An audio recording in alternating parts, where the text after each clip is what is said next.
जब मुकेश घर से गुस्से में बड़बड़ाते हुए निकल आया और बस स्टैंड की तरफ आगे बढ़ने लगा। मुकेश मन ही मन बड़बड़ा रहा था, पता नहीं कितने पैसे छुपा कर रखे हैं, लेकिन मेरे लिए एक बाइक नहीं ले सकते। अब मैं यहाँ से चला जाऊँगा और तब तक वापस नहीं आऊँगा जब तक मैं खुद के पैसे से बाइक नहीं खरीद लेता। इतना सोच ही रहा था, तभी मुकेश के पैर में कुछ चुभने का एहसास हुआ।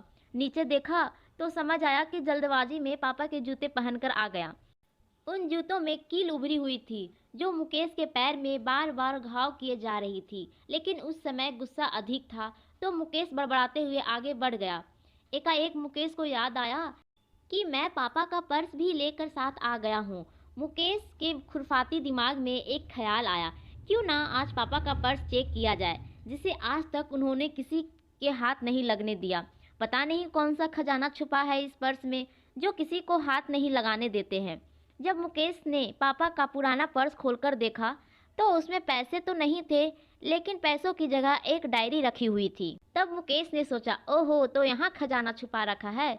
मुकेश समझ रहा था कि पापा ने लिखा होगा कि किस से कितना पैसा लेना है और किसको कितने पैसे दिए हैं, लेकिन मुकेश गलत था। जब मुकेश ने उस छोटी सी डायरी का पहला पेज खोलकर देखा तो वहाँ पर जो लिखा था वो थोड़ा सीरियस कर देने वाला था। डायरी में जो लिखा था उसे पढ़ने के बाद उसके चेहरे पर जो एक्सप्रेशन थे वो गायब हो चुके थे, क्योंकि डायरी में वैसा कुछ नहीं था जैसा कि वह सोच रहा था। वहाँ पर उन पैसों का हिसाब लिखा हुआ था जो अलग अलग कामों के लिए अलग अलग लोगों के से उधार लिए गए थे। उस लिस्ट में कंप्यूटर का नाम पर भी पैसा लिए गए थे। कुछ यूँ लिखा था, 50,000 बेटे के कंप्यूटर के लिए। यह वही कंप्यूटर था जिसे मुकेश आज तक यूज कर रहा था, लेकिन उसे यह पता नहीं था कि उस कंप्यूटर को खरीदने के लिए पैसे कहाँ से आए थे, लेकिन आज पता चल रहा था। अब मुकेश के चेहरे से गुस्सा एकदम गायब हो चुका था।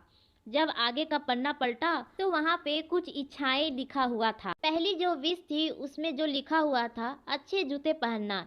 यह बात मुकेश को कुछ समझ नहीं आई। तभी उसके पाँव अचानक सड़क पर भरे हुए पानी पर पड़ा और तभी उसके पाँव में कुछ गीलापन होने का एहसास हुआ। जब मुकेश ने जूता उतार कर देखा तो उसका तला टूटा हुआ था। यह देखकर उसे डायरी में लिखी बात याद आ गई। तभी उसे माँ पापा की कही बातें भी याद आ रही थी कि कैसे माँ जब कहा करती थी पापा से कि अब तो जूते पुराने हो गए, नए ले लीजिए, तो पापा अक्सर यह कहकर टाल दिया करते थे, जूते अभी और चलेंगे, अभी कुछ दिन पहले ही तो लिए थे। उसे आज समझ आ रहा था कि कितने दिन और चलेंगे। साथ ही साथ यह भी समझ आ रहा था कि पापा पर्स को क्यों छुपा कर रखते थे। तभी उस डायरी को पढ़ते हुए बस स्टैंड पर पड़ी बेंच पर आकर बैठ गया। अब उस डायरी का आखिरी पन्ना बचा हुआ था। उस पन्ने को जब उसने पलटकर देखा तो वहाँ कल की डेट लिखी हुई थी। तारीख के नीचे लिखा हुआ था 50,000 रुपये बाइक के लिए। बस इतना पढ़ा और दिमाग सन्न रह गया। अब उसके मन में कोई सिकवा गिला नहीं बचा था, बस उसके आंखों से आंसू चले जा रहे थे। मुकेश को आज तक पता नहीं था, तब वह रोए जा रहा था। अब वह जल्दी से घर की तरफ भागा, लेकिन जूतों की वह कील पाँव में अब तक घाव बनाने में कामयाब हो चुकी थी। मुकेश ने जूतों को रास्ते में निकालकर फेंक दिया और भागते लड़खड़ाते हुए घर जा पहुंचा, लेकिन पापा घर पर नहीं थे। वह समझ गया कि वह कहाँ थे। मुकेश सीधा पास वाली बाइक एजेंसी की तरफ भागा। पता नहीं आज कहाँ से इतनी ताकत आ गई थी कि वह भागते हुए थक नहीं रहा था और वह बिना जूते के नंगे पैर जैसे तैसे बाइक एजेंसी पर पहुंचा। पापा वहीं थे। मुकेश पापा को दौड़कर गले लगा लिया और उसकी आंखों से आंसू रुकने का नाम ही नहीं ले रहे थे। पापा को समझ नहीं आ रहे थे कि आखिर हो क्या गया है, वह क्यों रो रहा है। वह पापा से कहा, पापा मुझे मोटरसाइकिल नहीं चाहिए, आप अपने लिए जूते ले लीजिए। अब आज से मैं जो भी करूँगा अपनी मेहनत से अपने बलबूते पर ही पढ़ लिख कर करूँगा।